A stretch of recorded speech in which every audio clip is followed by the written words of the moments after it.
Good evening, everybody. I would like to welcome everybody to our city commission meeting tonight. It is a hybrid meeting where a few of us are virtually and some are here at Old City Hall. So without further ado, I'd like to call to order the city council meeting dated Wednesday, November 18th. We will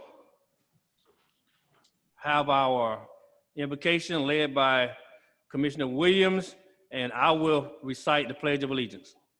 Commissioner Williams. Let us pray. Eternal God, our Father, we come now in the name of thy Son, Jesus. We say thank you for this day. God, we thank you again for this opportunity to serve in this community. And Father, we just pray now that as we serve, that we will serve to the very best of our ability, that we'll be able to make decisions that are sound and that are overall correct and in your sight. God, we just ask that you just bless us tonight, keep us in your care, guide us and direct us. In Jesus' name we pray. Amen. Amen. Amen. Pledge allegiance to the flag of the United States of America and to the republic for which it stands, one nation, under God, indivisible, with liberty and justice for all. Thank you all for indulging us in our opening. I know it's a little different than before due to this pandemic that we have to go through. I don't think we have any public comment. Am I right, City Clerk? That's correct, Mayor. Okay. So before we get into our meeting, we need to go into executive session. I need a motion to go into executive session. Motion to adjourn to executive session for litigation. Second. Is there probably a motion second for us to go into executive session for litigation? Are there any further comments, questions, or whatever? You know, all in favor, say aye. Aye. Aye. Aye. Opposed at the same right? All right, it appears the ayes have it. We will adjourn to executive session for, let's say, no more than about 30 minutes, and we'll get back in here and we'll complete our meeting for tonight. So we stand adjourned for executive session. I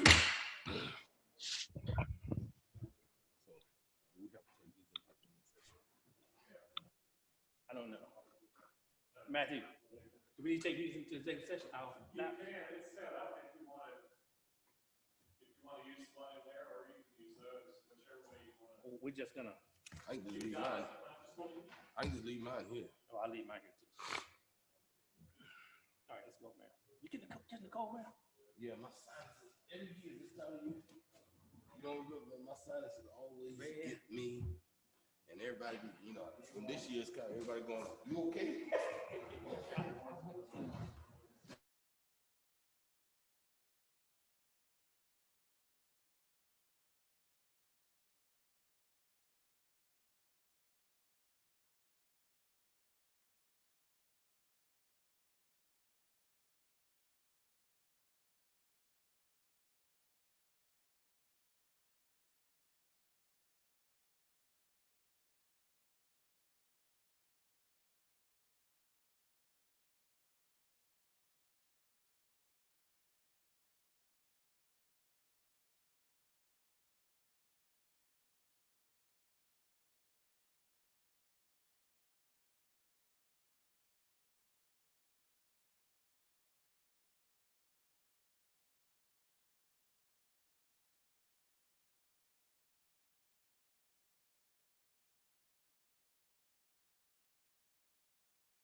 Are we back online?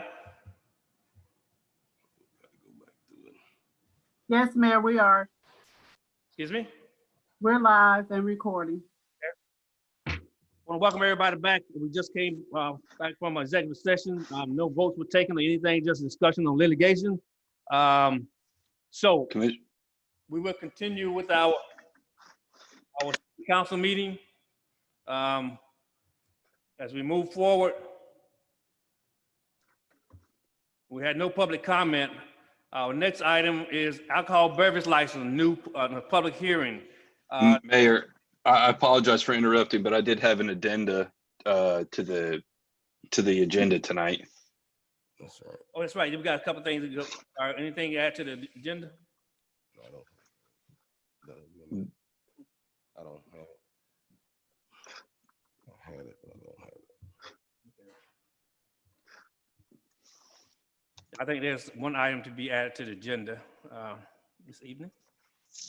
Yes, I was seeking to add consider for approval the agreement between Glenn County and the City of Brunswick for the use of GIS software and the execution of the authorized entity acknowledgement statement attached thereto.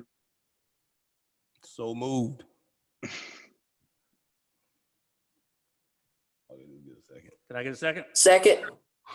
Probably motion second to add that to our agenda. That will be under the city attorney item. And we can add that at item number 11. Are there any other additions to our agenda?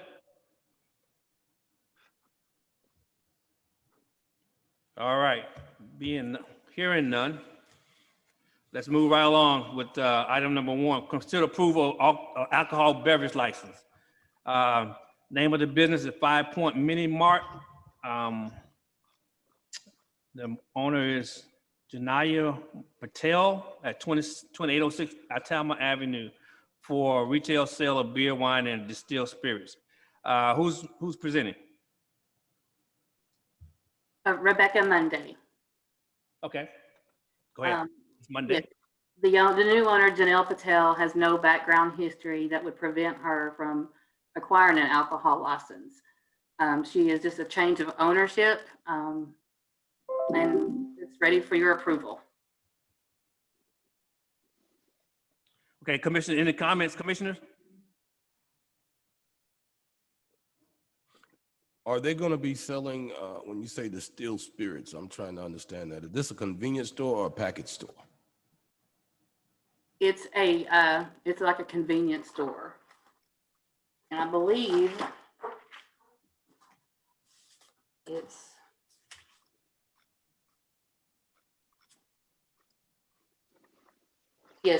a more or less like a package store. They're selling beer, wine, and liquor.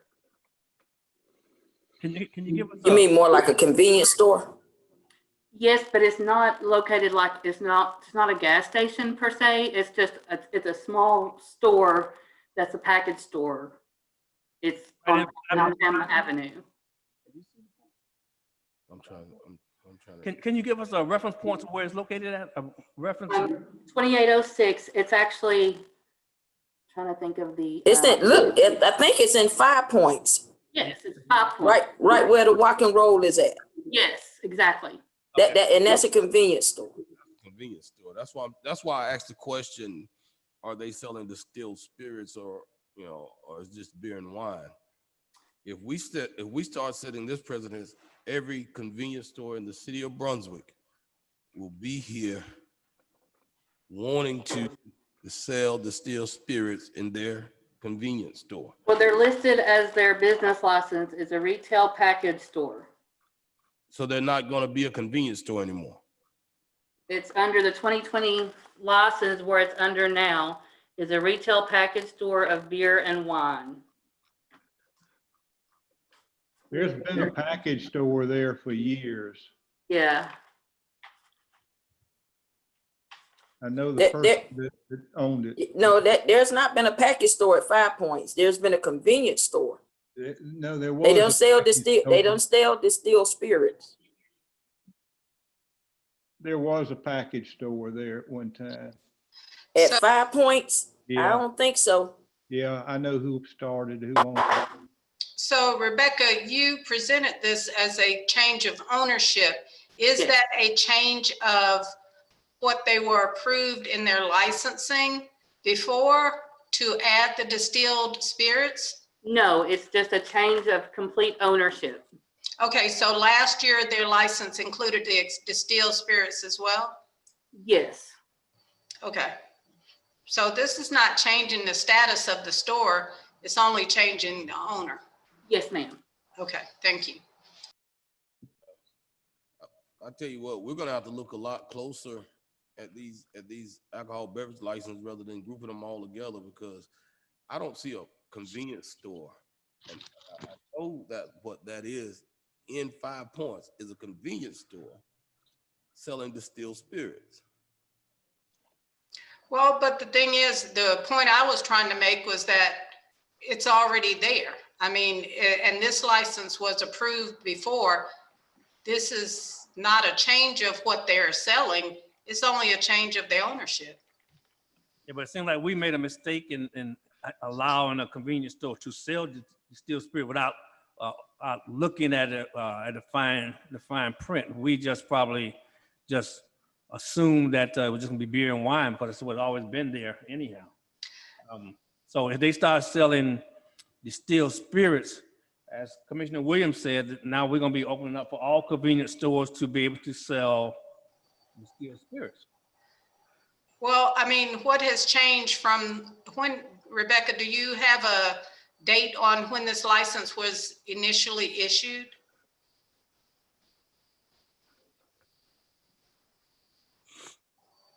The initial date I'm showing here was 11/21/19 Okay, under a retail package store, but it just says on this license, beer and wine.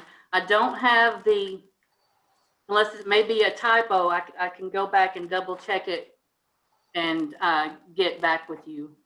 well, I think if it's a renewal and change of ownership, then it should be the same, whatever the license was issued at. There should not be any addition of Period. licensing on that change. Right.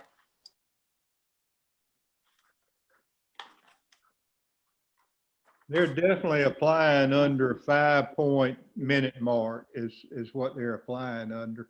Yes, sir.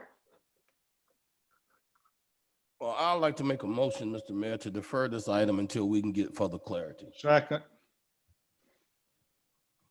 Okay, it's been properly motion second for, to defer this item to get further clarity based upon our comments lately. Are there any further comments on that motion? Hearing none, all in favor, please say aye. Aye. aye. Aye. Opposed have the same right? It appears the ayes have it. Okay, we would defer that until, for further comment. Ms. Monday, when you get it together, bring it back before us? Yes, sir. Okay. All right, moving right along. Item number 2, consider items for approval. Consider approval of October 28, 2020 special call meeting minutes and November 4, 2020 regular scheduled meeting minutes. I'll make a motion, we approve both minutes. Second. Well, thank you much. Motion and a second to approve both of those minutes. I have one, there was just a small typo.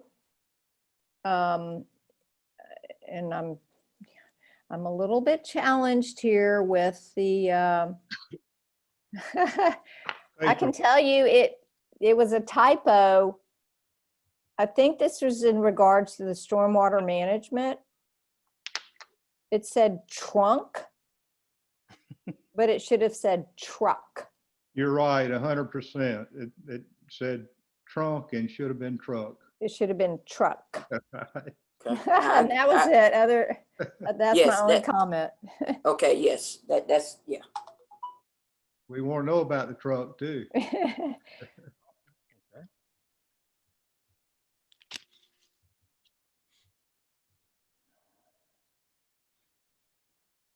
Okay, any further comments? Or corrections? Hearing all in favor, please say aye. Aye.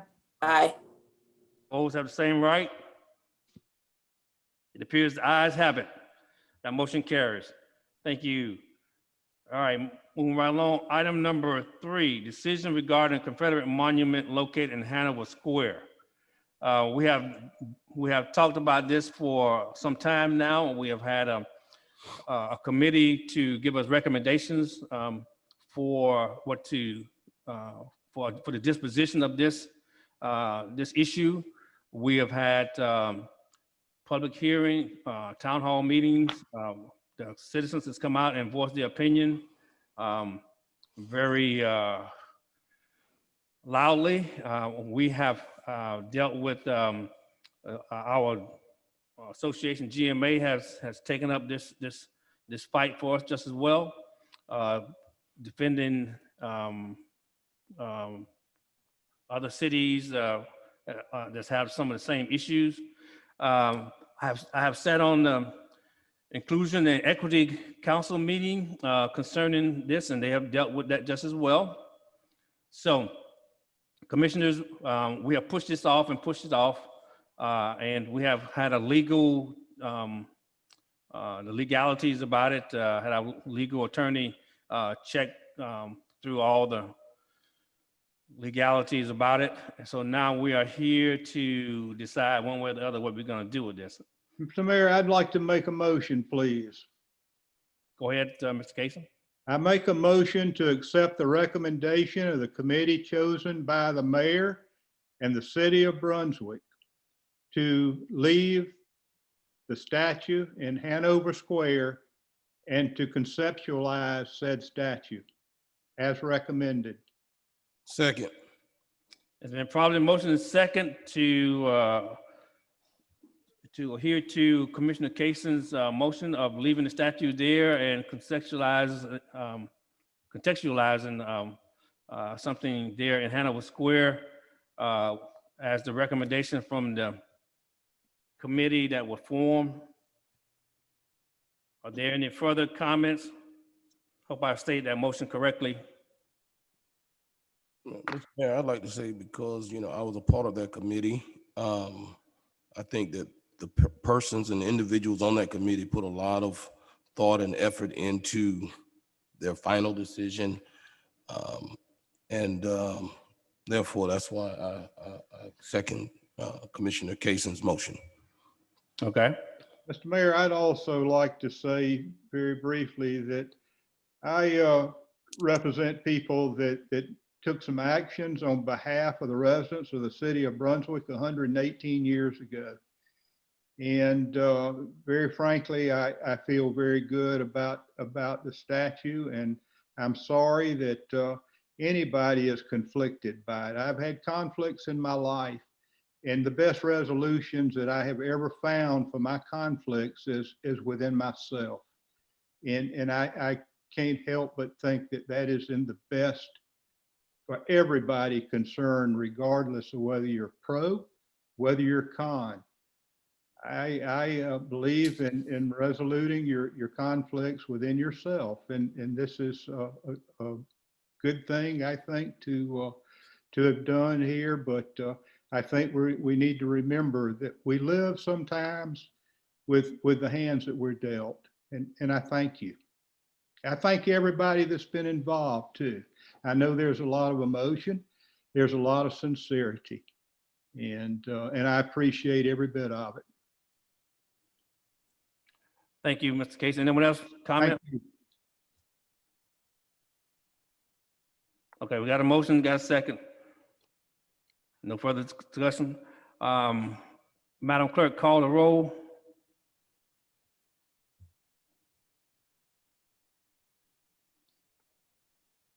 Commissioner Kason, how do you vote? Yes. Commissioner Harris, how do you vote? No. Commissioner Williams, how do you vote? No. Mayor Pro Tem Martin, how do you vote? Yes. Mayor Harvey, how do you vote? No. It seems that motion did not carry, and the motion defeated 3-2. Okay, so as we move forward, are there any other motions for us dealing with this monument? Mr. Mayor, I'd like to offer a motion, and it's kind of lengthy, but I want to state, first of all, that there has been no determination that the city of Brunswick owns said monument. A motion to remove the Confederate monument from Hanover Square pending the resolution of legal actions and challenges for removal of Confederate monuments against similar cities. Once we get some results from them, then you'll be able to make a determination.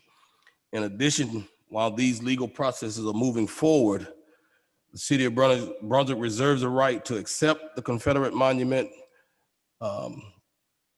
from the recommendation from the committee of the Confederate monument and place contextual plaques and markers near the monument that provide historical, contextual explanations as to their placement.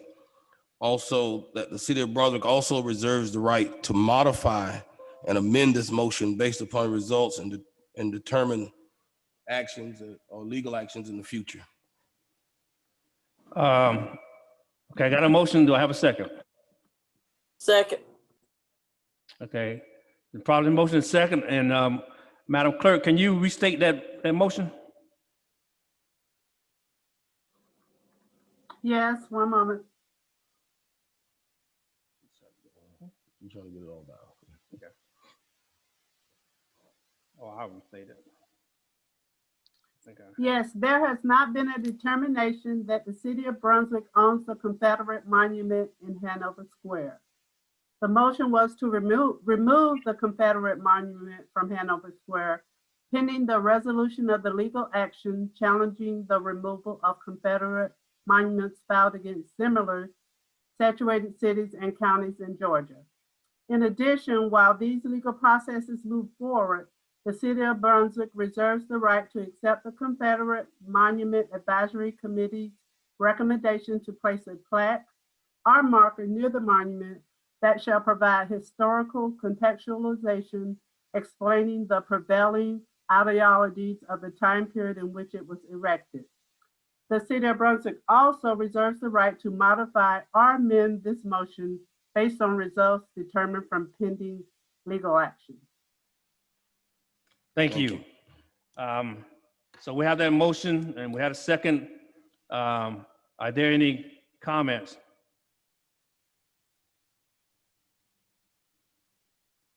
Hearing none. Madam Clerk, call the roll again, please. Commissioner Kason, I vote against removing the monument, period. Commissioner Harris, Yes. Commissioner Williams, Yes. Mayor Pro Tem Martin, Yes. Mayor Harvey. Yes, I also want to make known that reason for my yes is a little tempered because I feel that that we should challenge even the state of Georgia that the statue doesn't belong to us. It doesn't belong in our public square. It is not indicative of the city of Brunswick. City of Brunswick is marketing itself, and it does not market itself with such statue. Also, I'm going to be I'll be talking to some local vendors or citizen organizations to maybe we can have Hanover Square to be a civil rights square and provide not only just small contextual monument, but a monument depicting from Confederacy up until democracy and so forth like that, and and also put some statue or contextual monuments that will depict the people here in Brunswick who have given so much for unity here. And also, Mayor Pro Tem Martin suggested that we plant a unity tree, and we continue to strive for unity here. So that's why I vote yes. However, I still would be looking to do some other things or try to get this commission to maybe adopt civil rights square and use that square as such. No other comments? It seems that motion carries 4-1. So that is the city's decision as to what to do with the Confederate monument at this time. No further questions. We'll move right along. Item number 4, consider approval to purchase $50 gift cards for full-time employees and $25 gift cards for part-time employees. Our city manager, Ms. McDuffie, presenting. Thank you, Mayor. I appreciate that. This is to provide what has been a normal provision to our employees at the year end. And I'm asking to just continue this practice. The total cost estimate is $10,150, which would provide 190 $50 gift cards, 16 $25 gift cards, well, 195 $50 gift cards. Ask that this be approved, and these will be distributed during our Christmas event, which we have changed, modified because of COVID. It will not be we will provide lunch to our employees, but it will not be a collective event where everyone gets together. Any questions, commissioners? I'll make a motion, we approve the gift cards. Second. Motion second to approve the gift cards. For the comments, questions? Thank you for Ms. Regina for moving and getting this done as early as now. Usually we can get I right. hate that we can't meet together though, but it's just a sign of what we're going through.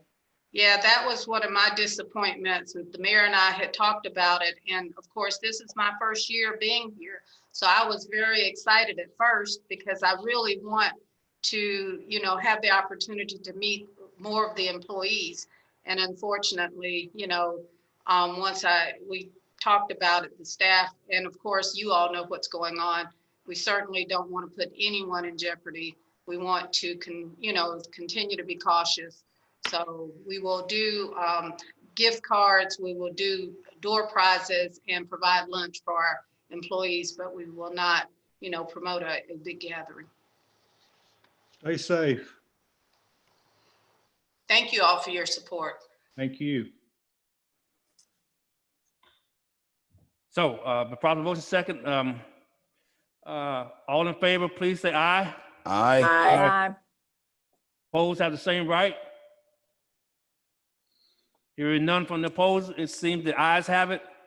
That motion carries. Thank you, commissioners. Item number 5, consider approval of 7 alcohol beverage license renewals. Ms. Mundy will be presenting again. Thank you, sir. I have 7 businesses that have applied for renewals of their alcohol license and permits. Their permits vary from beer, wine, and distilled spirits. The applicants have submitted all their necessary paperwork. Criminal backgrounds have been conducted on the owners, managers. Nothing negative have been found on my applications that would prevent the applicants from possessing an alcohol license. The list is before you for consideration. However, there is a separate paper there to advise about an incident that has occurred at a business, but it was not on the premises, it was outside the premises. What was the date? Because there was no date on that information, and It happened on September the 28th. of 2020. 20, Yes. just recently. Has there been any other altercation before that at that business? No, sir.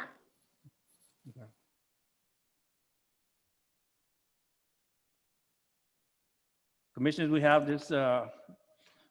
Mayor, I want to make note, now I'm noticing something and on like Longhorn, they serve distilled spirits as well as beer and wine. But on the application here, it only says beer and wine, sale for consumption. Also, you know, look we need to and make police that a little sure, closer. yeah, that we look at these a little closer because I don't know if Indigo, I think they may serve beer and wine. I don't know about that one, but I Well, know. on the Longhorn, on the renewal license, it has beer, wine, and liquor. And on the cover letter, beer, wine, and distilled spirits with Sunday sales for Longhorn.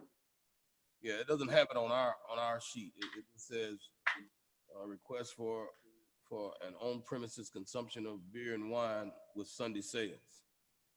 Okay, the one that I have has beer, wine, and distilled spirits with Sunday sales. Yeah, it's not on our sheet that way. Okay. So I can please, scan this.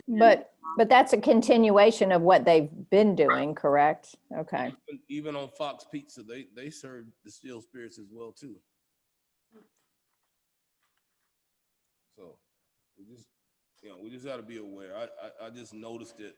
That's something that's not there, and we approve it. Then yes, we need to clean that up. So I think there seemed to be a typographical error, the administrative error. Yeah, Ms. Monday, would you go through all of those and make sure that they are consistent? Because Well, on the Foxes, on their license renewal, it states beer, wine, Sunday sales. It does not list distilled spirits.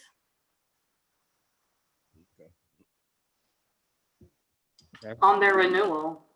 okay, well, if you would just verify all of them to make sure they're consistent with the information that's shown here, because basically this is the record that would be accompanying this particular meeting, and it needs to be, correct. Right, and that's what I'm showing for Foxes, is that it's just beer, wine with Sunday sales. That they're not showing on their renewal that they have liquor.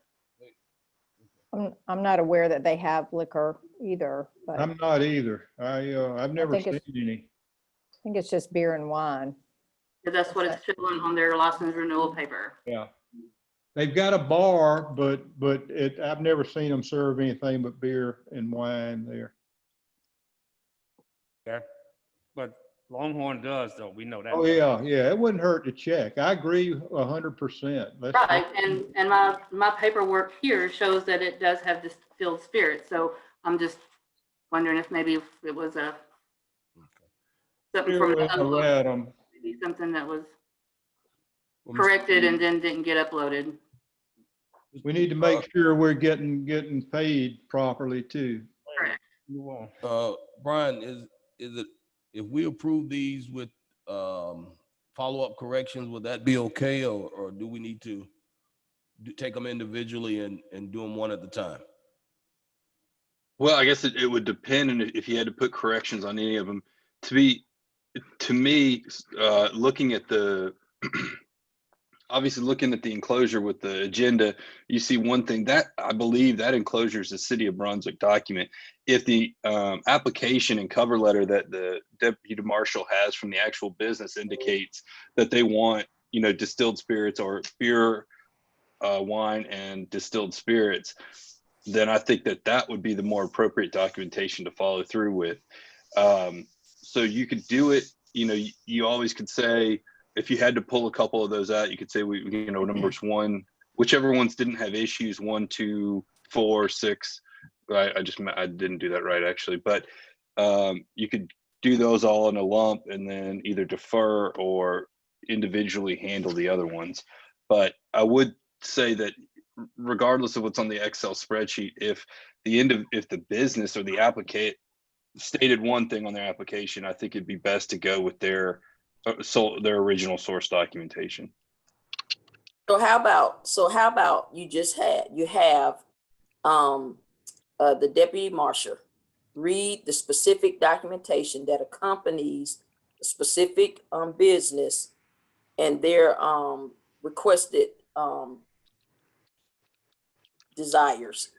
That might be a good idea. There's only 7 licenses seeking renewal tonight. I think Commissioner Harris might have a good recommendation there, because it will just make sure that's what's read into the minutes is what the applicant receives.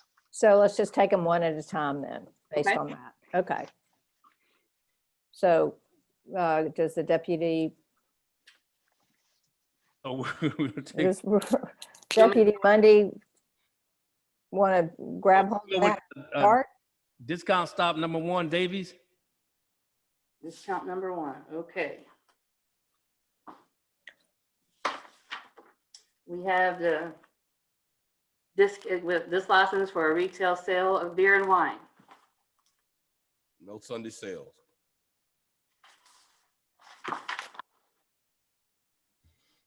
No. Motion to approve. Approve. Motion second for approval of discount stop number 1 for renewal of the beverage license. All in favor, say aye. Aye. Aye. Aye. All the same right.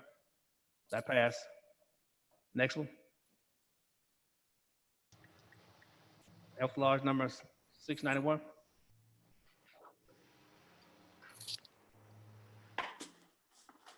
This is an on-premise consumption of beer, wine, and distilled spirits with Sunday sales. Motion to approve. Second. Motion second approval of Elks Lodge number 691. All in favor, say aye. Aye. Aye. All the same right. Ayes have it. All right, that motion carries. Fox Pizza.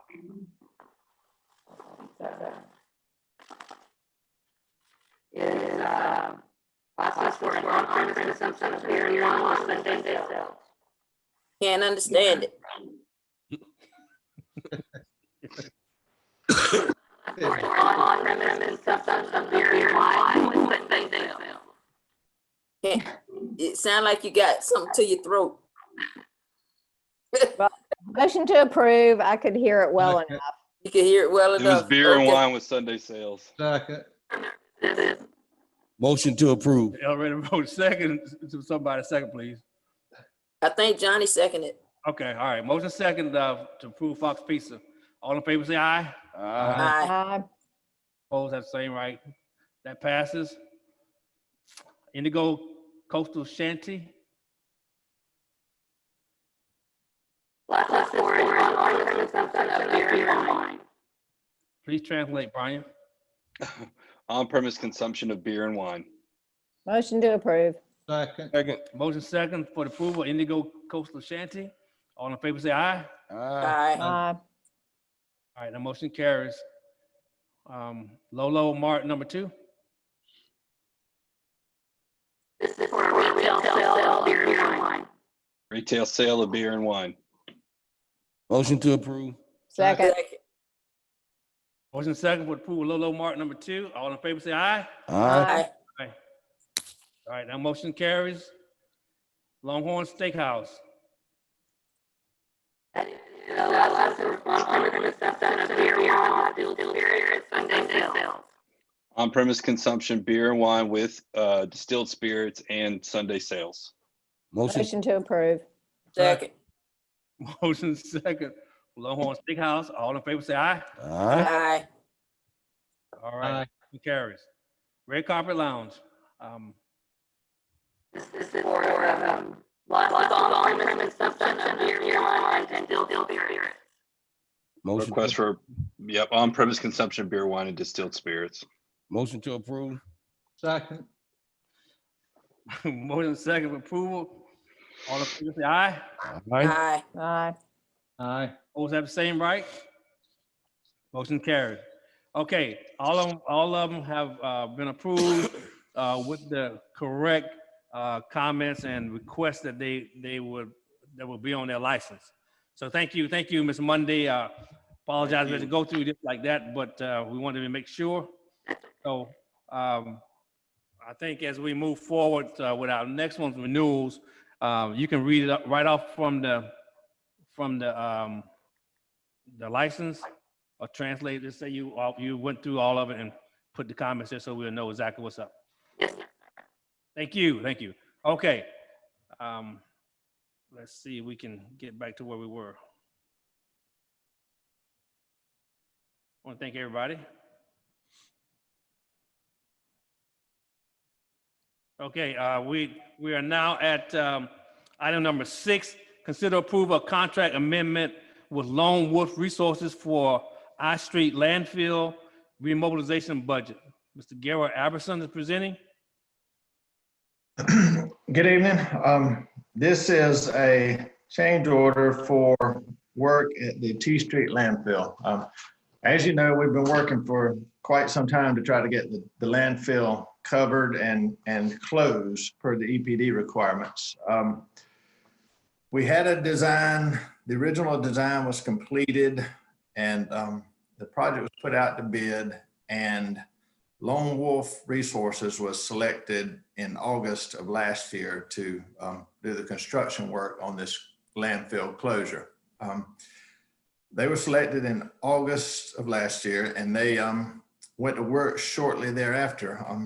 Soon after they mobilized and began their construction activities, we realized there was a problem with the original design regarding the jurisdictional boundaries of the landfill, the marsh areas, as well as some debris in the marsh that would need to come out. So at the time, Lone Wolf demobilized and ceased their activities. During that time, we terminated our agreement with the original design engineers, and we brought Wood Environmental Group on board to work through these changes and to complete the redesign of the landfill. That work has been done. The redesign has been approved by EPD, and we have all our permits in place with the Corps of Engineers, DNR, EPD, and the contractor is ready to get back to work out there. During processing and design of this thing, we worked closely with Lone Wolf, the contractor, to price this thing out, and the increased costs here, this change order is for the increased costs to go with the redesign for the removal of the debris in the marsh and the revised jurisdictional boundaries. There's an increased cost of almost just under $224,000 for this work. Couple things to point out with that. This is a sort of a conservative cost estimate that assumes that we'll use about 25,000 cubic yards of material from the Andrews Island, the dredge material from Andrews Island. I say it's conservative in that the entire project will need about 80,000 cubic yards of material. So we're going to use as much of the Andrews Island material as we can. Certainly hope that we can use much more than 25,000 cubic yards. And if you notice in the packet there on the cost estimate sheet, for every cubic yard that we're able to use from Andrews Island versus importing it in from another source, that's about an $8.50 per yard savings there. So there's a significant savings, $200,000 to $300,000 if we're able to complete the entire project with the Andrews Island material. So we're going to do everything we can to reduce costs that way. But also, as far as funding of this agreement, if we are to pay the entire additional cost of this agreement, $224,000, that cost will be split equally between the three ownership groups, us, Georgia Pacific, and Hercules. That results in a cost of approximately $75,000 for each group. We, the city of Brunswick, put $1 million aside in last year's general fund for construction costs for this landfill. So far, we've only contributed $820,000 towards the landfill, towards the escrow account. We have the remaining $180,000 invested in the Georgia Fund 1 account. So that's where we would use to that $75,000 if it comes down that we have to pay that. So the money's there if we have to pay it, but we're going to do everything we can and certainly plan to be able to use much more of that Andrews Island material and reduce our costs accordingly on this. But if approved, the contractor is ready to go. In fact, they've already remobilized some equipment to the site and started doing some cutting and vegetation removal and that kind of thing. So they're ready to go. There's a schedule in your packet that shows construction beginning now and lasting through approximately the end of June of next year. So we're looking at about a 7-month project if they're able to go ahead and get started. Of course, that's all weather dependent, but I'm looking at about a 7-month project. Mid next year should be through with the construction of this thing. Does the Port Authority own Andrews Island? And if they do we have their full cooperation, or where do we sit with that? Georgia DOT controls the use of that material there. Talking about dirt. Right, yes, sir. That soil over there. Goes out of the dredge spores. That what you talking about? Yes, sir. That dredge spoils. So that's GDOT.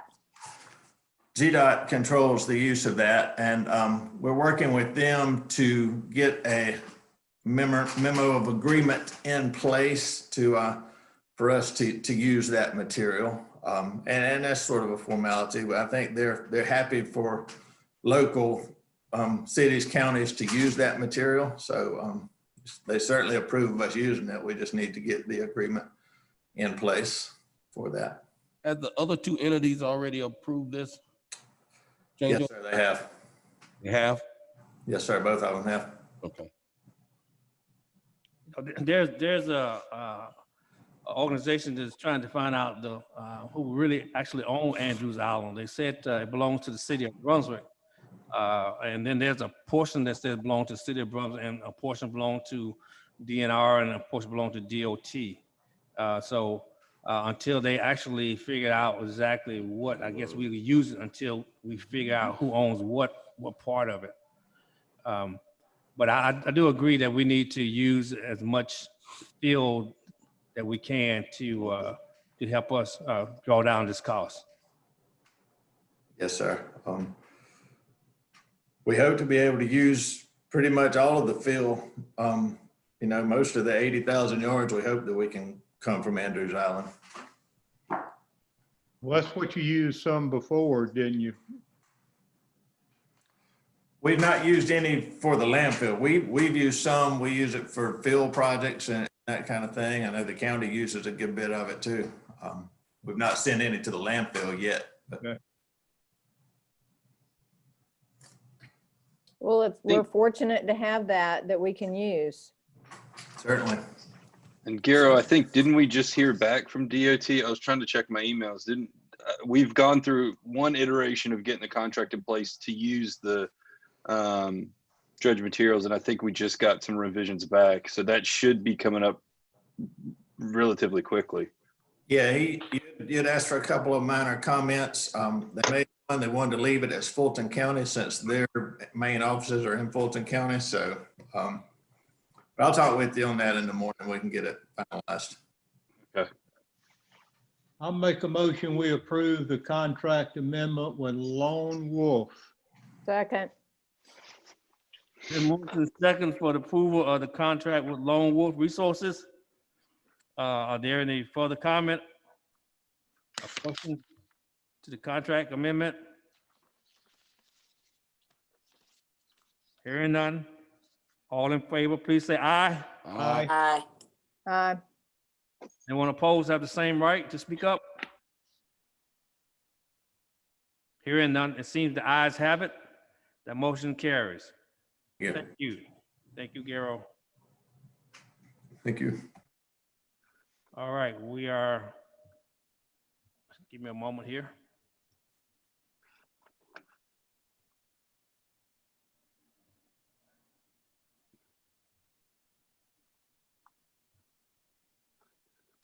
Okay, we are at item number 7.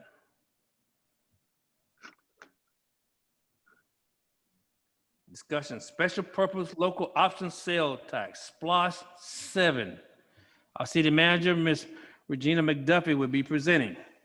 Good evening again. I just wanted to start, I know all of you have this listing hopefully in front of you, but I'll share my screen anyway. And I apologize for the noise, but Lord, I don't know what's happening out in front of City Hall. But anyway, the county has decided that they will look at trying to get the SPLOST back on the ballot for March of next year. They have not confirmed the referendum schedule, but they are working on that. We have a meeting. They should have notified the city or should be notifying the city within the next day or so, because they have to give us a 10-day notice. And that meeting is being scheduled for December 1st. And at that time, I presume they will know that they have available time to get this on the referendum, or will notify us of what the plan is.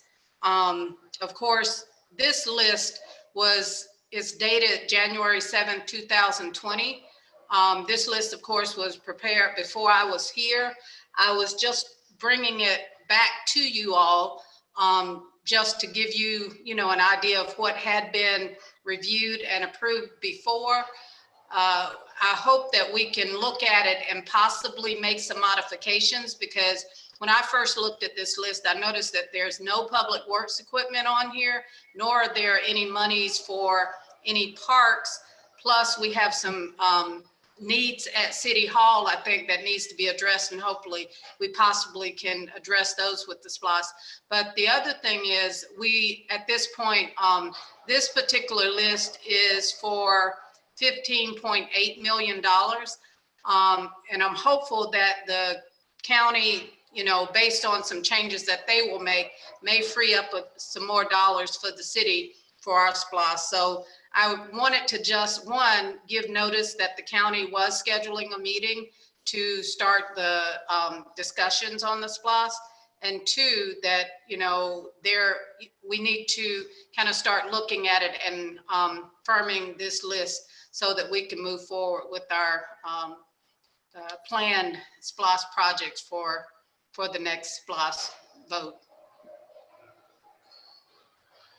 So, Ms. McDuffie, what are your recommendations of some of the things that we have left off here that we did not consider, such as public work equipment? Well, Garo has a listing of equipment. I haven't gotten that total list from him, but I know when we looked at it, it was about $1 million worth of equipment. Of course, we probably won't be able to fund the whole list, but we'll put in needed items, and then whatever else we maybe have to look at putting in the operating budget, over the next 5 years.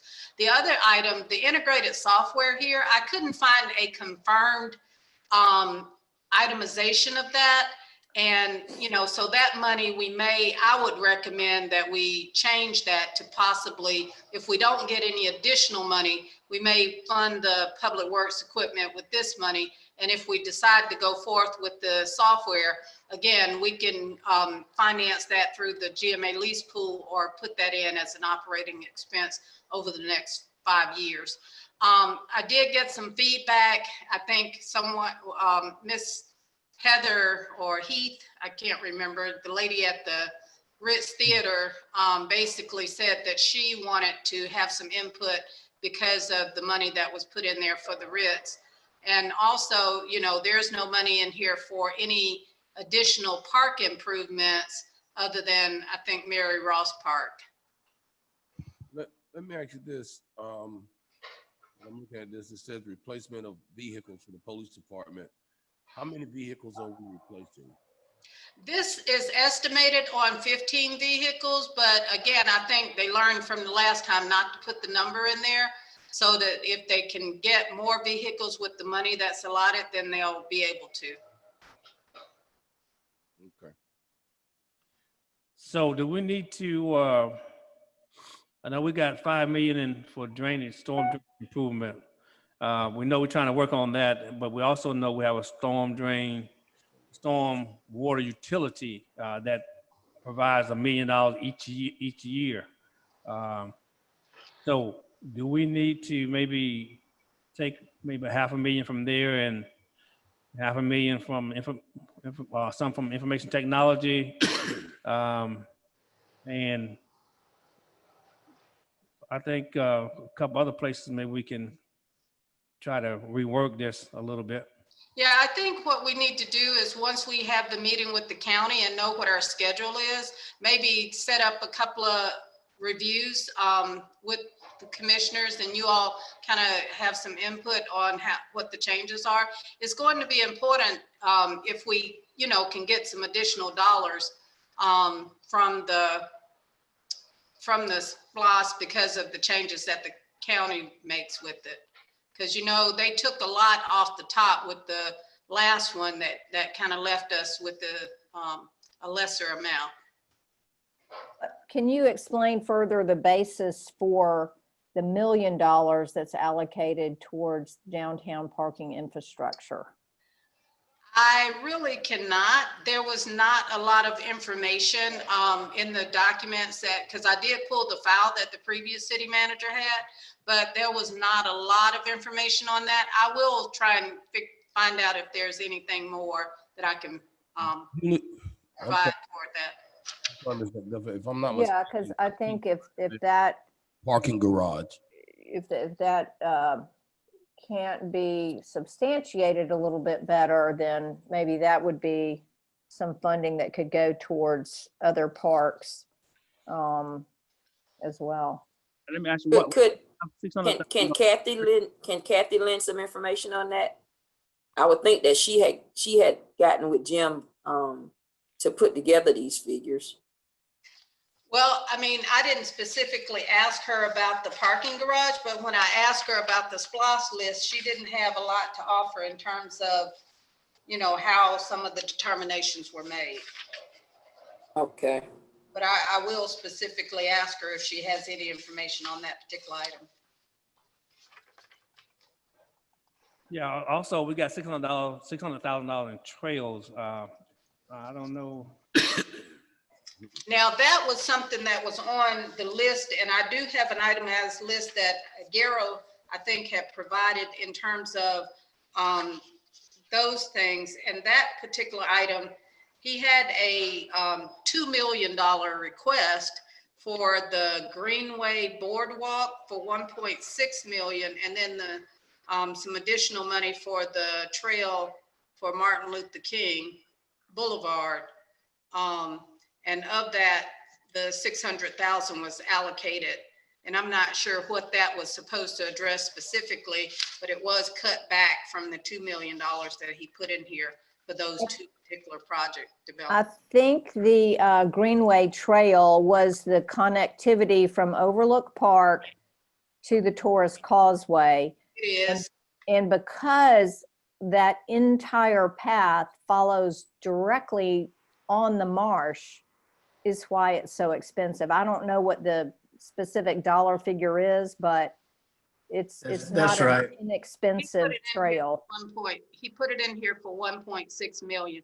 And yes, you are correct. That's the Overlook Park to the Torres Causeway trail development or boardwalk development.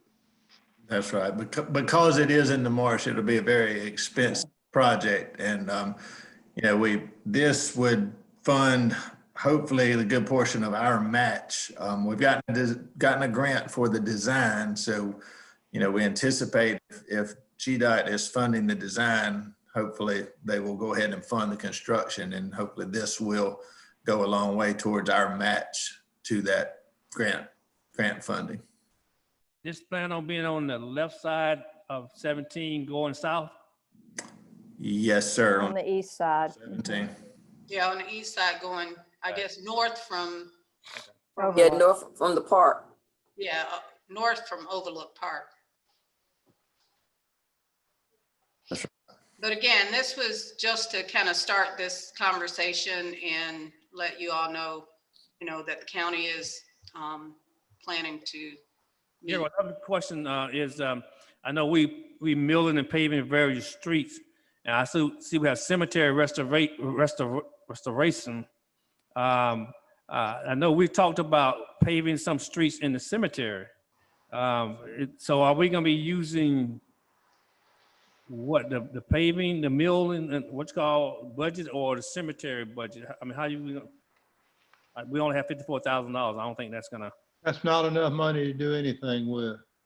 What? I don't know that line item $54,000 for cemetery restoration is intended for paving of any roads in there. We've paved the perimeter streets and the main interior streets, kind of sort of as much as we can in the cemeteries. I think now to pave anything else, we're sort of getting into the interior streets there. And, how much do we want to get into paving there? The more we pave, the more there is to maintain and edge and that kind of thing. I don't know that this is intended for paving of. It was intended for maintenance is what it was intended for.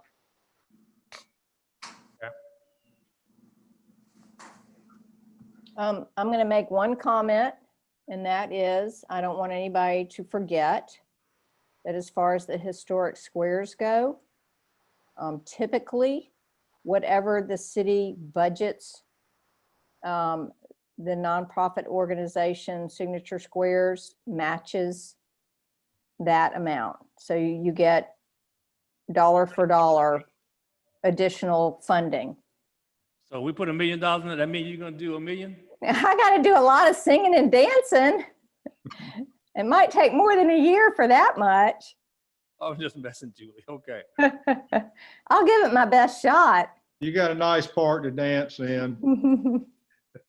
All right, so Ms. McDuffie, you're right. We need to, after we have the meeting, get back together and we can tweak this and get a final list as to how we want to do things. I think since COVID hit, it has changed a little our outlook on some of these items as well. But I do agree with you. We will do according to your schedule for us to look at this SPLOST list. Thank you. Thank you. All right. I have one question about the SPLOST. As a whole, will this particular SPLOST sunset when the dollar amount is reached, or will it sunset at the end of a particular year? Don't know. I think those determinations are made during the negotiations. Okay. And at this point, we can make a decision on that, basically. Okay. Thank you. Okay, any further comments on that? It's a good starting point. Yes, it is. I think we are looking good. All right, we'll move right along. City Attorney item number 8, discussion revision to the stormwater management ordinance. Yes, so what you have before you tonight, I hope in the packet, the one I see has the blue line revisions in it. It should. This would be the first reading. This was something that Garrow has brought forth. It was brought forth at the last meeting, but now it's here before you tonight with the red line. And I might have Garrow speak on this a little bit if he's still around, but this is something that is state mandated that we are required to go through and revise and amend our stormwater ordinance. Rob, Garrow, you're gonna have to help me with his title. Bob Brown on it, Gibbon Mills and Caleb. I can't believe I couldn't remember his last name. He is assisted, he's the engineer that's been assisting the city with making these amendments. But essentially it's just a review And I want to make sure I make this caveat up front. I'm sorry. This has nothing to do with the stormwater utility. So this does not have to do with the stormwater utility fees, the stormwater credit manual, or any of those types of things. This is the stormwater ordinance that the city of Brunswick had on the books well before the utility was put into place. So in looking through the blue line, a lot of that's taken out of there had to do with the past ordinance that I was using from a previous amendment. But essentially what it does, there's an additional definitions, coastal stormwater supplement to the Georgia Stormwater Management Manual. So it's the CSS. These are new terms. These are new resources that need to be added and defined in our ordinance that were not previously defined. So you see below, there's another the additional definition for Georgia Stormwater Management Manual. Infiltration, there's just some definitions that needed to be added. I'm not going to go through every single one of them, I don't suppose. But essentially what we did is we contracted with Rob Brown to look and take a look at our stormwater ordinance and see where we might have something that needs attention, inadequacies. So if there's any specific questions as you look through, we're here to answer any. Garrett, is there anything you wanted to add to this? You might be able to give a little bit more background into the process of why we're here. Just that, you know, our stormwater ordinance is in good shape now. We've got a good, strong ordinance to begin with. We're required, we discharge our stormwater under the NPDES permit from EPD. And that permit requires us this year to adopt this coastal stormwater supplement. And the stormwater supplement is just a sort of a design manual, if you will. And part of the idea behind it is it seeks to reduce the stormwater runoff from a site by either reducing the impervious surface or infiltrating or capturing and collecting the stormwater runoff from a site before it leaves the site and goes on to put additional load on our existing stormwater system. The thought is to try to reduce that runoff volume. So, how would this affect the, I guess, the plazas and shopping areas that are northwest of College Park? it won't have any effect on any existing properties that are already developed. The stormwater ordinance or this stormwater management is triggered, and it's currently triggered if there's an improvement in excess of 5,000 square feet of impervious surface. That was already in our existing stormwater ordinance, and that won't change with our update. So as long as there's an existing property already developed, they won't be affected at all by this.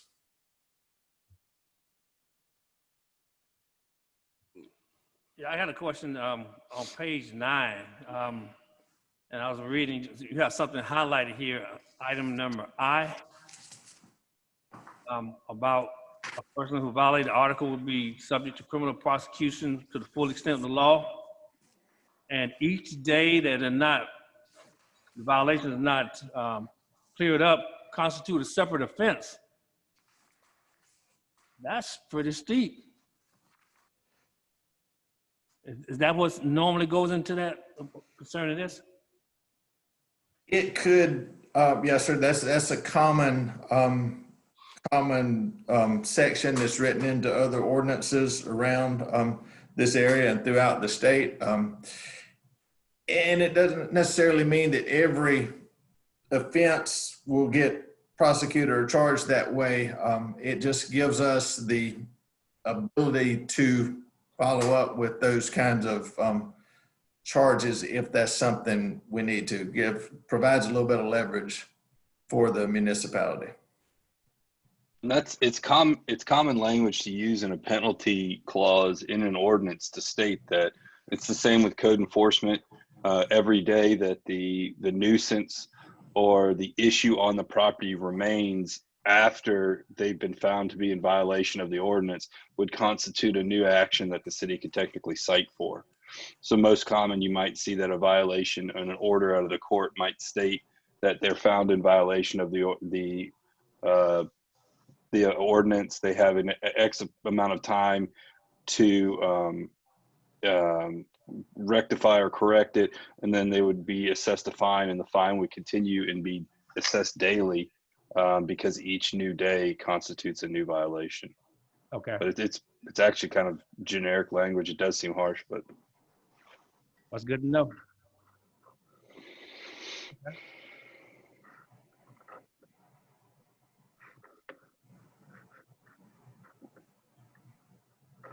So any other comments concerning this, just for discussion about it? So when do you think this will be ready for adoption? we would need to have it ready for adoption December 2nd. It is a requirement of the state to have this implemented by the end of the year. And I actually think the drop dead date is December 6th, I believe Rob told me today. So I would ask that if it suits the commission's will, that it be advertised and then placed on the agenda December 2nd for approval. Commissioner, you have any comments, any reservation about it being advertised? That time is good with me. Not at all, Mr. Mayor. Mayor Pro Tem, anything? I think she's No, muted. sorry. I'm hitting the wrong button on a different computer. I would like to make a motion that we move forward with the correct process to get this in front of the public, get the feedback, and move it forward. Second. Because it was a first reading, we don't even need a vote, but I think the consensus is pretty clear that we move forward and that the city clerk can advertise, and we'll have it slated for vote on December 2nd. That's fine. Move forward. Go ahead. All right, let's move right along. Item number 9, discussion again, the city attorney item, amendment to alcohol beverage ordinance. Let's see what that's all about. Okay, so on this one, I do not see in the packet online that there is the blue line changes. Do you have copies? Oh man. No, we were given this document just as is, like you just read through it. There was no notation or suggestion or anything, so. No, we don't see any changes of what. Can you see my screen now? Yes. Yes. Okay. This is a first reading. This is a first reading of an alcohol ordinance amendment. If everyone recalls, and it took several iterations, but over the 2 years ago, the city of Brunswick completed a complete rewrite of the entire alcohol ordinance.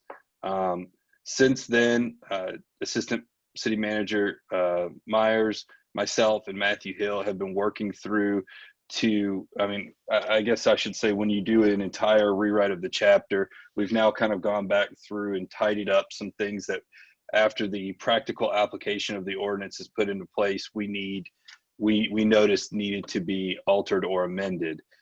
There was also 2 things that were not included in that original rewrite that sort of came about way late in the process and that were slated to be addressed when we went through this sort of second, I'm calling it second phase. So I'll go through a little bit and I'll scroll through and show you each change. It shouldn't take me too long. But in the definitions, we're adding alcoholic beverage caterer. You'll see later in the document that we're adding an entire catering section similar to similar to Glenn County's, to allow, and you see the next definition is authorized caterer function. So you'll see later on as I go through, those are items that will be related to that new catering license. I removed the definition of limited pouring license because we did not have one and it was not contemplated in the ordinance anywhere. Packaged goods retailer, that is under the new law. They are going to allow in the state of Georgia the delivery of alcohol under certain circumstances. You'll see later in the ordinance, and part of that is you have to be a packaged goods retailer. So we added that section, that definition, to mimic the state code.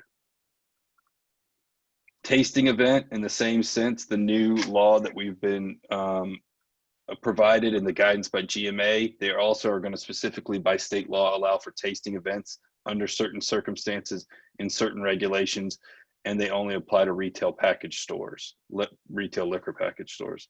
So again, we mimic the state code there for the definition and requirement that we be provided proper notice to, if any tasting events take place. Under the classes, because we, after discussing, and Matthew Hill discussed some of this with the downtown vendors, and I looked through and made sure that we were closely mimicking the county. We would now add in that there's a all-encompassing Class A, which is retail liquor, beer and wine package, and an all-encompassing consumption on-premise liquor, beer and wine. In the past, and I think we'd heard a little bit from people voicing some complaints that to get alcohol licenses in the city of Brunswick, you had to pay twice. You essentially had to pay for a liquor license and a beer and wine license. So we've now combined those, and we've also then also separated them to, it's sort of a la carte. Whatever you need for your business, you can come into the city of Brunswick and apply for that class. So Class B, retail beer and wine, C, B2, retail beer only. So it all follows suit. They're all somewhat the same. We added 2 new classes, amenity license, which is kind of like a tasting events license, and caterer. Delivery permits are a new license.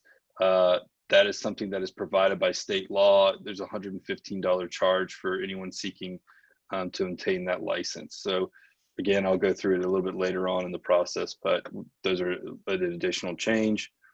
In the same sense as we changed the new classes, now the fees for each class have been changed to provide, matching fee to a matching class.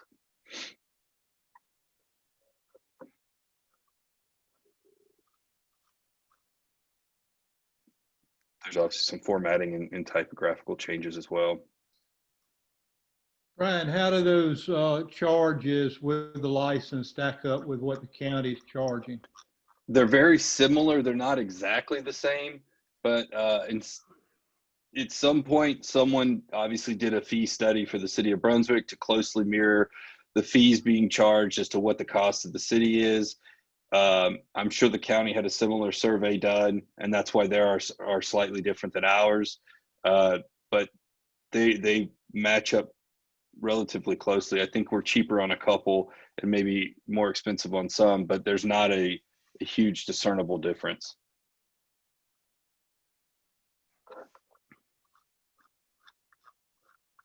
I'll try to hit the main points. Transfer of license to another person.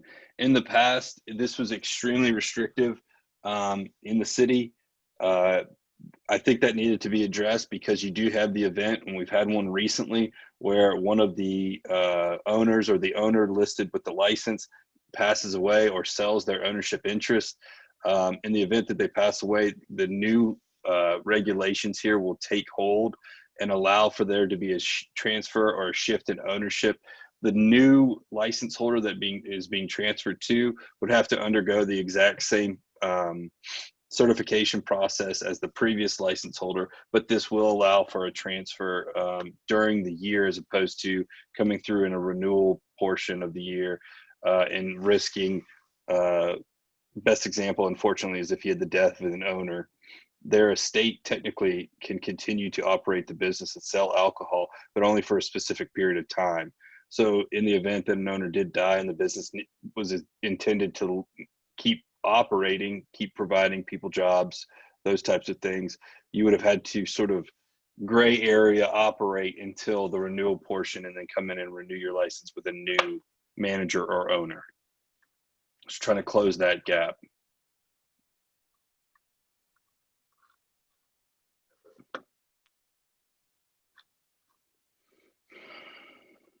Some formatting, typographical changes. Okay, the beer and wine amenity license.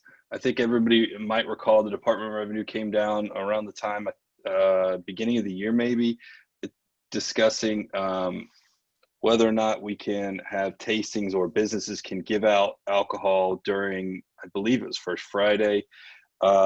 Assistant City Manager Myers did some research, and we did find that other cities and counties were providing these types of things. So it essentially would allow a non-eating establishment that offers beer and or wine as an act of hospitality, where it is clearly a secondary function of the business, shall be eligible to apply for a beer and or wine amenity permit. So best example is downtown on First Friday. Not to put them on the spot, but on the fly, perhaps on the corner, that is not a business that is otherwise licensed for alcohol, but on certain events, they can apply for receiving an amenity permit and give out small portions of beer or wine, so long as it's secondary to the business function. So you're not, providing excessive amounts of alcohol to try to lure people in. You're just allowing, while they're shopping, to have, and it's only on specific, circumstances. So no more than 2 days per calendar month, and the business shall maintain a record of the days upon which beer and wine are provided in accordance herewith, and shall make those records available to the city. They shall only be for businesses located with the city's designated GC core zoning. That is the downtown First Friday area. Obviously, they must ensure that no one underage is accepting or being provided alcohol, and they would have to apply and submit in a permit application with a fee so that they can be vetted and make sure that there's no issues. The next new section is the alcohol beverage catering section. This section is very closely mirrors Glenn County, in that it allows for those businesses that already hold a specific class of alcohol license to apply for and become a licensed caterer as well. And that would allow these businesses to utilize. So the best example to give is if you're a restaurant with an on-premise consumption, to be a caterer, technically you should not be able to utilize your alcohol license to then go serve alcohol at an event, because you're quote unquote violating your alcohol license. You are no longer giving on-premise consumption being your own restaurant. So if you went and applied for a licensed caterer's license, you would then be able to utilize that on-premise consumption license and be hired for an event and go and cater and provide alcoholic beverages at that event.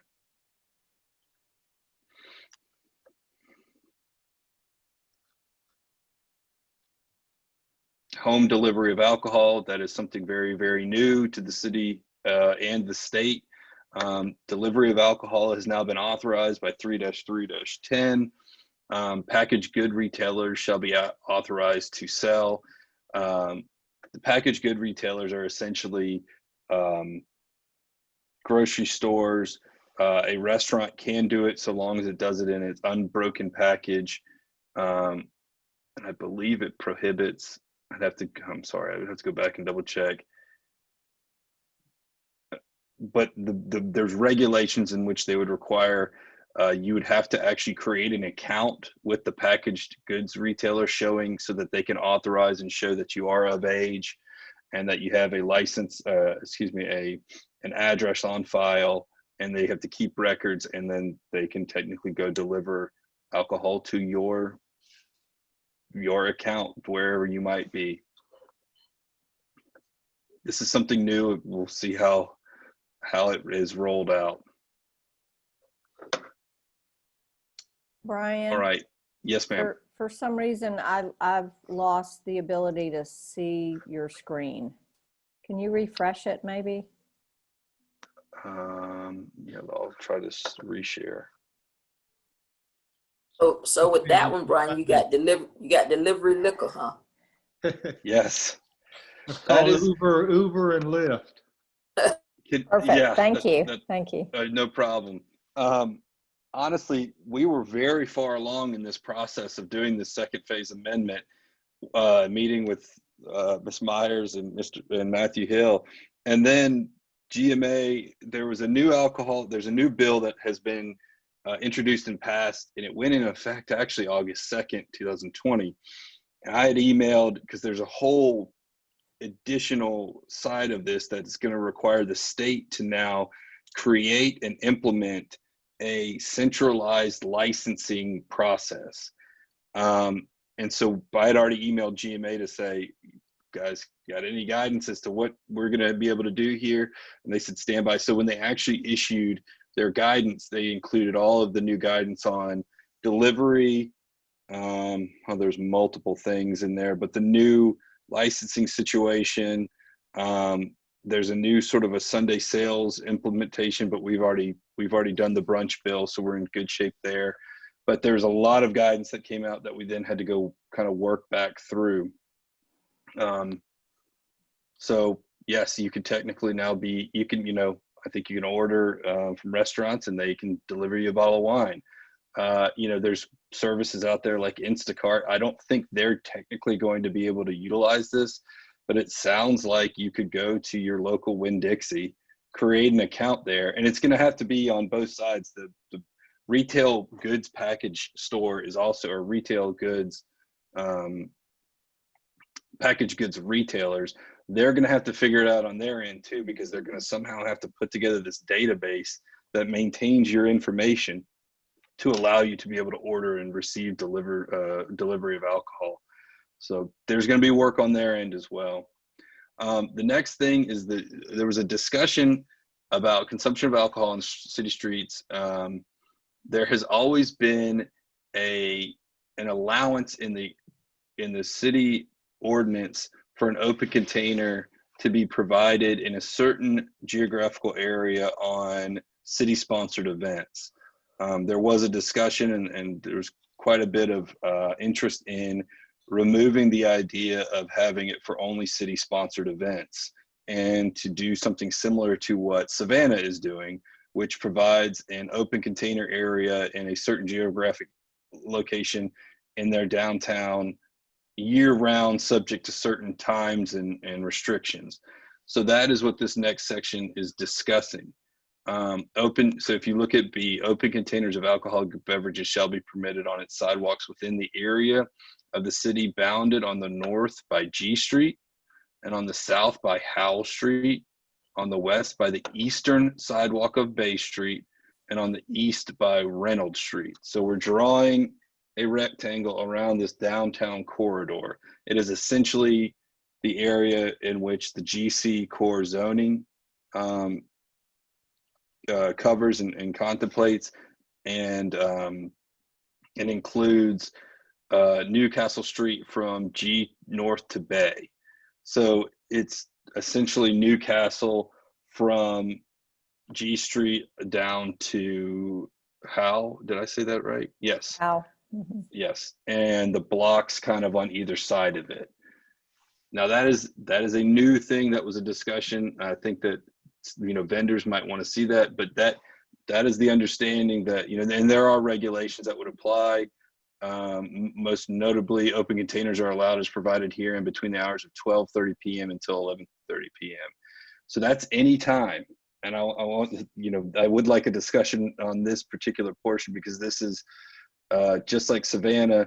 This means that you could go have dinner downtown, take your glass of wine in a plastic cup. If you're not done, walk out of the restaurant and walk down the sidewalk with it and finish it. So it's something that I think the commission might want to discuss before finalized voting on it. Did my explanation make sense? Yes, I can see littering.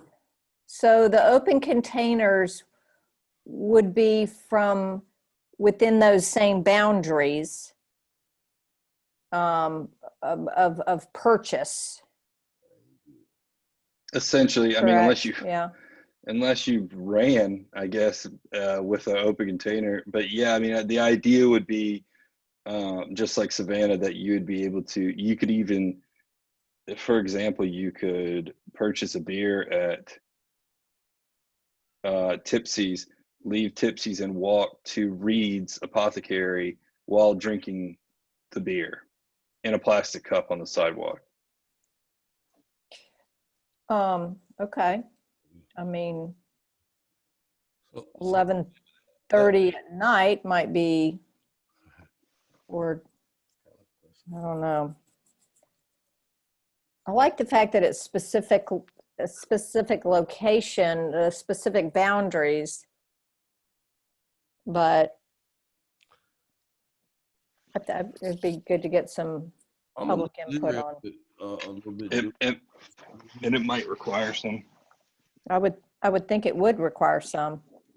Yeah, I think that, when we look at even the incident that we had occur at the red carpet months ago, we got people walking out of there going wherever to the next place, and I don't know.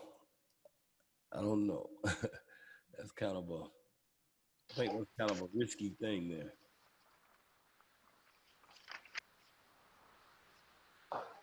And I'm not advocating in favor. I think this is an idea that has been presented. So if the, commission wanted to see maybe this tabled for another day, I would understand.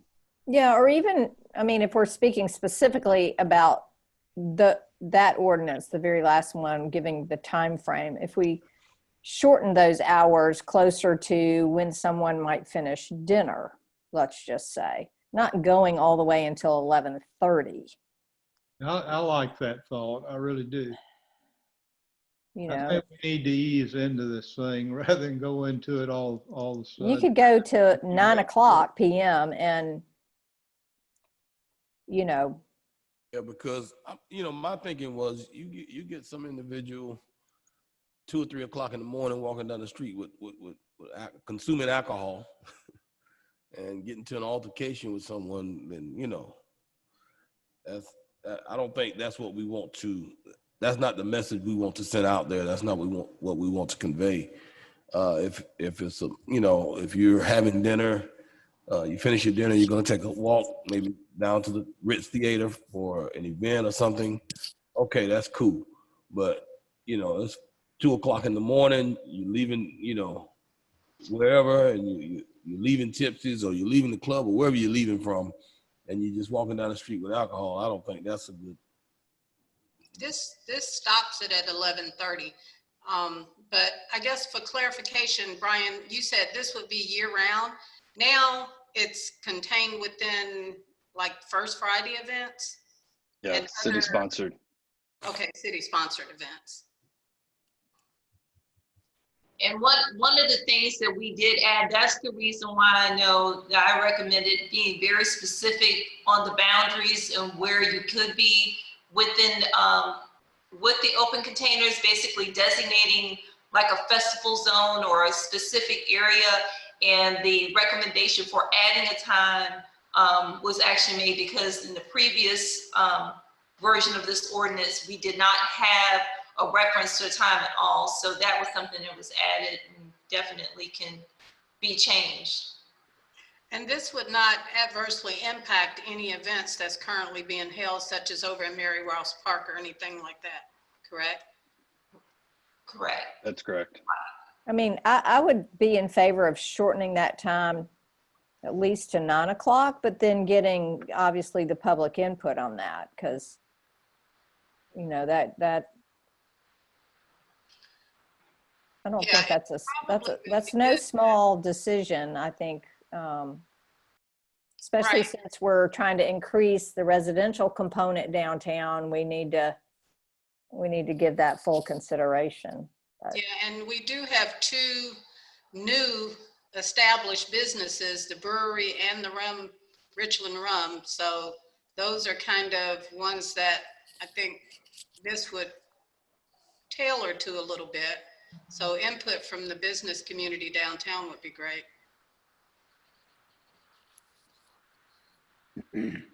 So I have a question overall, because I'm confused why we didn't get the blue and green line version.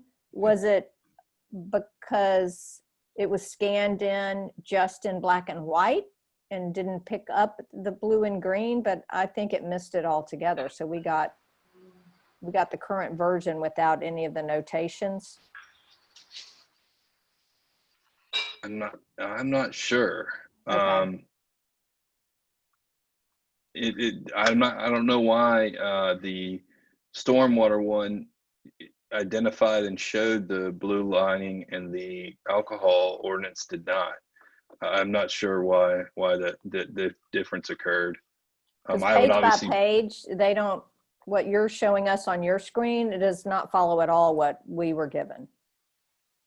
Yes, Brian, the one you sent me was not that copy. Okay. did not It was have the, not the blue line Redacted. copy. We didn't receive that one. So do we need to work on this right now, or can we get a blue copy with the changes so we can compare as to what's going on? I know you're trying to explain it, but it's hard for us to follow along. This Yeah, I is mean, I for can- discussion. it is Yeah. just for discussion. I'd be happy to after tonight. I mean, I think there was a good, that's kind of ending the portion of the real issues that are sort of being looked at and changed. So I'd be happy to, after tonight, just to send everybody out the revised or the red line version. Okay. That'd be I can good. do that. All right. You know, I'd like to know what the merchants think about the time on being able to walk out with a cup of spirits, whatever they be. I think that's important. And I was muted, but I certainly support less time, you know, and I think Julie had a good suggestion to cut it off around dinner time, after dinner time, something like that. And certainly the thing we, like Commissioner Williams said, we don't want to put people down there at 1 o'clock, 2 o'clock in the morning, walking out of establishments with alcohol. That's going to put them behind the wheels of an automobile. Yeah. And we need to be mindful of that. And I think that's a great point.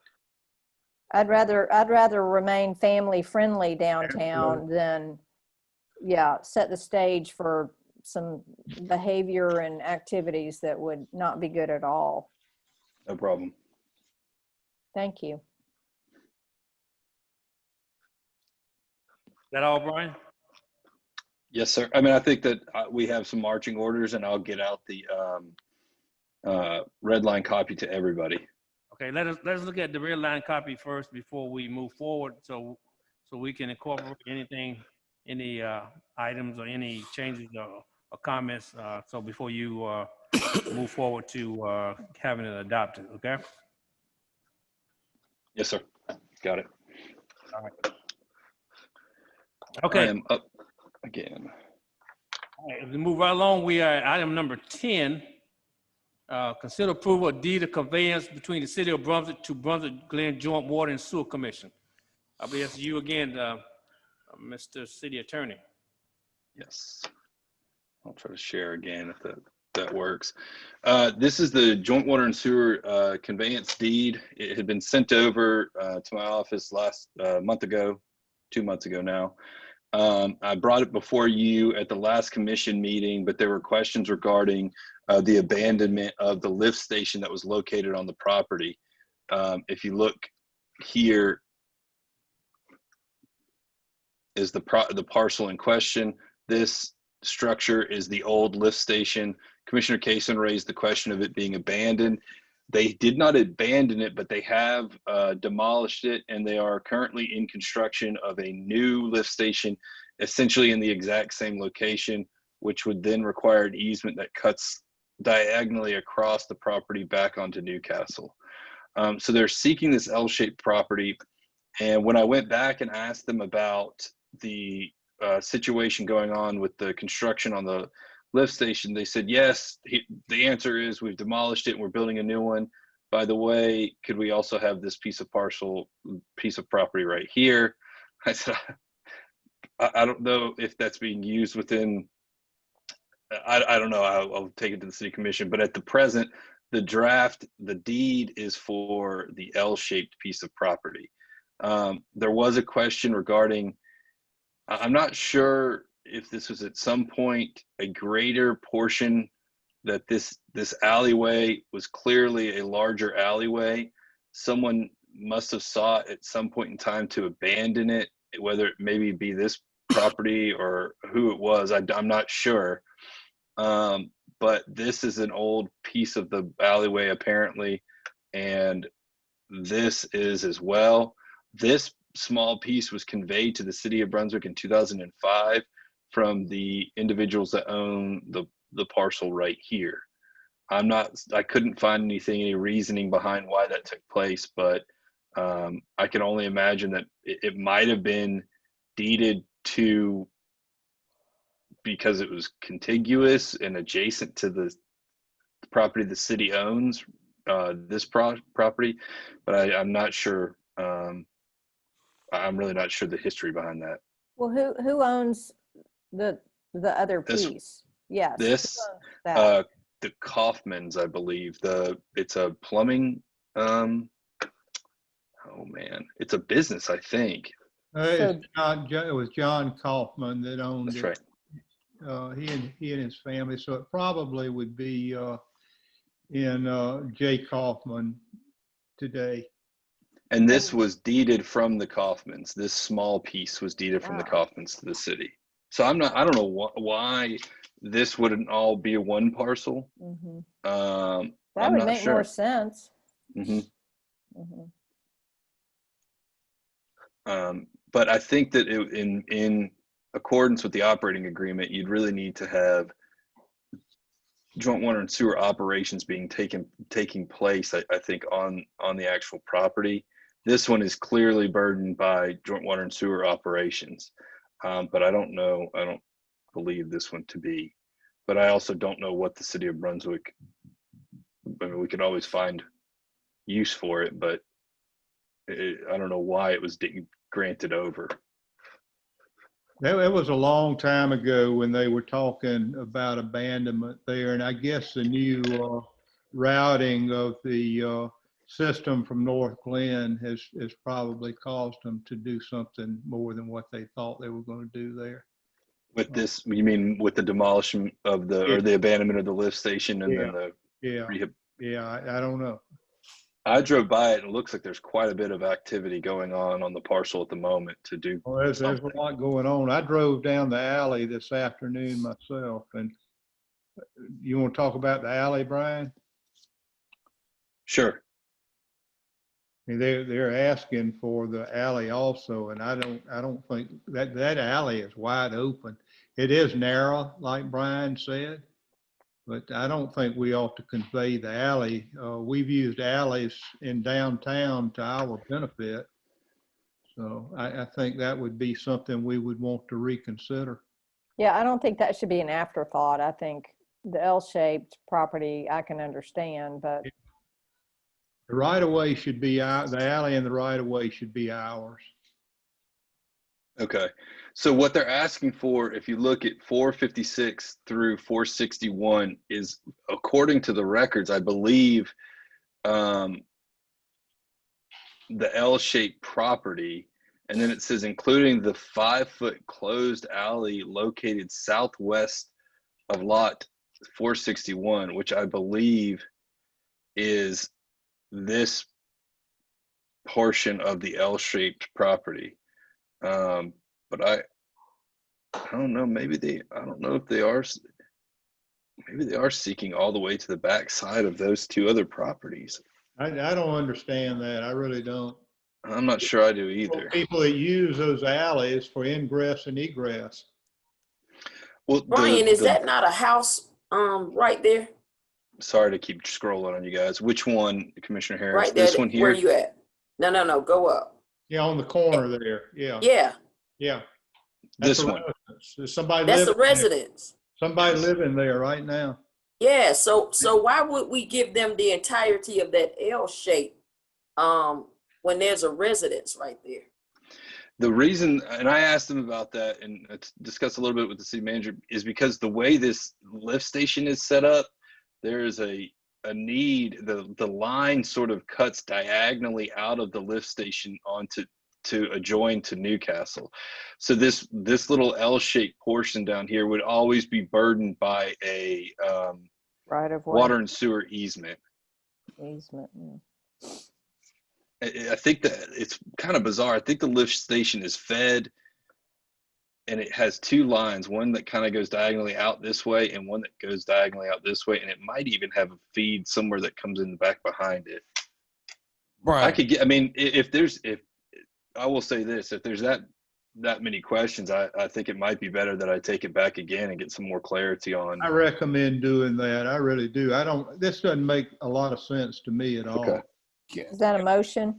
Yes, I make a motion Second. to defer it. Thank you. Was there a commission? Was there another? I think there's a comp. can I ask a question before the motion? Yeah, sure. Okay. What were we originally going to convey to joint water and sewer? What was the When I first brought the deed, yes. the L-shaped portion, the highlighted portion, the parcel number in the deed matches this L-shaped portion.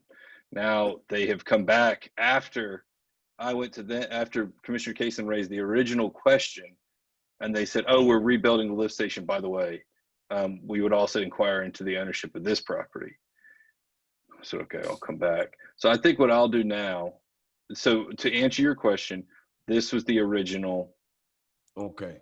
request for conveyance. They're requesting some additional But now they want the additional, if you look to this small piece here, the alleyway essentially, and this piece. So I will go back and get more clarification. And it might be that when I go back to them just to state that, you know, this and the city commission is willing to convey parcel number 02371, I think it is, which is just this L shape. Yeah, because it gets a bit annoying. I know that's not a very proper legal term, but when you've got the sawtooth, you know, as far as abandoned alleys, some that have been abandoned, some that haven't, I think we need to keep a straight line and not do more than we need to. Yeah, I mean, I'm not even for it. So it doesn't even, I don't need to hear it again. Okay. I think we need to know what their intentions are there, Brian. I really do. Okay. Because I will say we would have a legal obligation to at least convey them the property that the Lift station sits Sure. on. I mean, under the operating agreement. And I've asked them, I know in the past there's been a discussion, you know, to get a finalized list of the remaining properties that need to be conveyed. And they've gotten them to me, and it's only about 4 or 5, but they each have these very sort of unique issues with them that some require surveys. Some I've already sort of talked to them and said, you know, the city's going to we'd prefer to retain as much property there as we can. One of them is in relation to, or abuts, Garrow actually knows quite a bit about it as well, because it abuts our parking area for, I believe it is the public works yard. So there's like very strange nuances to the remaining properties that they're going to seek. Yes. And this is a prime example. So I will take this back and get a little bit more clarification, and maybe I can even get a memo put together that addresses sort of the history of this request. Let me ask you one more question. Does any Yes, sir. have impervious surfaces on them? The only impervious surface on that property at the moment would be, and looking at it from bird's eye view, would be like the lift station, the component that the lift station. And I say that with the current, what they're adding, I'm not sure. They may be adding impervious surface around the new lift station, so I'm not sure. Okay. Well, I'm asking for obvious reasons, and you know. It's a good question. Good question. They'll be paying a stormwater utility fee on it at some point. All right. I think I have marching orders there. Thank you, Brian. Thank you, Okay, Brian. thank you so much. Okay. I don't know if there wasn't a vote. Oh, sorry, go ahead. Excuse me? I don't think there was a vote on the deferral motion. We made a motion to defer. And I second. Motion second to defer this item. Any further comments? Hearing all in favor, please say aye. Aye. Aye. Aye. Those who are not in agreement have the same right. It seems the ayes have it. All right. Item number 11, I believe that's your item too, also, Brian. Yes.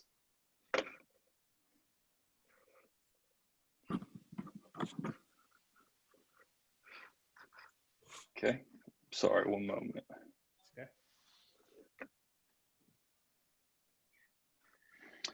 All right. Can everyone, and I'll make it, I don't know if it's how, That's a little better. all right. This is a relatively standard boilerplate contract. It is the same contract that the city and the county have been entering into for the past several years. It's related to the city's use of the GIS software. The county maintains the regional enterprise license agreement with Environmental Systems Research Institute, which is ESRI. So the county has the master agreement over the GIS software in Glenn County. As a part of that master agreement, we are identified as an authorized entity to utilize the software. But in order to do so, we have to enter into an agreement with the master license holder, and we have to execute, and I'll show you the attachment to it, is the authorized entity acknowledgement statement. So what that means is that we are agreeing that we are bound by the terms and conditions of the ESRI agreement, and that we've executed a proper agreement with the master license holder. So that is what's before you tonight. The county has already approved the master license, the master agreement, and they are just seeking to have the city. We do pay them a fee. It is $5,000. Thank you. Yes, it is $5,000 a year. That has not changed. It's relatively straightforward agreement, and it's just something that we need to continue to. It's similar to, if you recall in the past, the radio use agreement for the Joint Public Safety Committee. The city and the county hold that master agreement. Jekyll Island and the college utilize that Joint Public Safety radio network, and they have to execute their own agreement and authorize statement. So it's kind of the same thing. If there's any specific question, I know it's something that's being presented as an addendum tonight, but there's no change from the previous years. Is it an annual agreement that's renewable each year? Okay, because Yes, I was looking at something, so it's not an automatic renewal. I was looking at number 5. No, it will. It'll automatically renew so we do it for a 1-year term, and it automatically renews for an additional, on number 3, the agreement shall automatically renew for 2 additional terms of 1 year each, unless the city provides written notice of non-renewal to the county 60 days prior. Okay, so it's just the automatic 2 years. It would be, yes, that is correct. So we'd have this year, and then 2 years would be automatically renewed. So a total of 3, but then it would have to come back again. Okay, I'm just making sure, because we get in a pickle when we do these automatic renewal stuff, and we don't send out notices that we don't want to renew. We have a termination because it's a county agreement, and the city would be bound by the same situation. If you look in between the two under 4, either party may terminate this agreement for any reason at any time upon 60 days written notice. So we do have, the parachute cord that we could pull, but I would say, obviously our use of GIS is, it's we're gonna need it, but I'm just saying. Yes, ma'am. Yeah. I'll make a motion to approve the agreement with the county for the GIS software system. Second. It's been properly motion second for approval of the agreement between the city and the county for the GIS system. Any further comments or questions? Hearing none, all in favor, please say aye. Aye. Aye. Those opposed have the same right. Hearing none from the opposing side, I believe the ayes have it. That motion carries. So thank you, everybody. It seems that we have come to the end of our regular scheduled printed agenda. We have had an executive session before this meeting? Are there any need to go back into executive session? No, sir. Motion to adjourn. Second. We have a motion to adjourn, and we have a second. Before I adjourn, I'd like to thank everybody for their participation. Also, I'd like to thank IT for giving us the new laptops. I know we have some technology problems, but we'll iron them out. I'm sure we will. Hope everybody enjoy their Thanksgiving. Please be safe, and also please practice your safe distances. Wash your hands. Also wear your mask. You know the drill. Don't give up on it right now. We're almost at the end of this thing. I'm sure you all have heard that there may be a vaccine coming out soon, but until then, we still got to maintain what we need to do to be safe. I want everybody to be safe, and but please enjoy your Thanksgiving. If you eat too much, that's okay. Don't worry about it. Mayor, let me just ask, there was a question posted. Are we going to defer that, answer that email? Defer what? Email. Naomi, did you? I see a comment, but not a question. Can you read it to us? It's a question. Can you read it to us? The question is, was posted at 6:53, said, can I get a more clear explanation of the decision on the Confederate monument in Hanover Square? Thank you. Brian, send one to that person if you will. I think it's clear to us exactly what our intent is or was to do. Please do that. Either Naomi, one of you all get with the person and try to clear it up for them as much as possible. I think that should be legal. Well, legal, you go ahead and do that, please. I will. All right. Thank you. All right. Thank you. Again, be safe out there. Enjoy Thanksgiving, and just enjoy the holiday. Happy Thanksgiving. Happy Thanksgiving. Thank you. Thank you. Good night. Bye. Good night.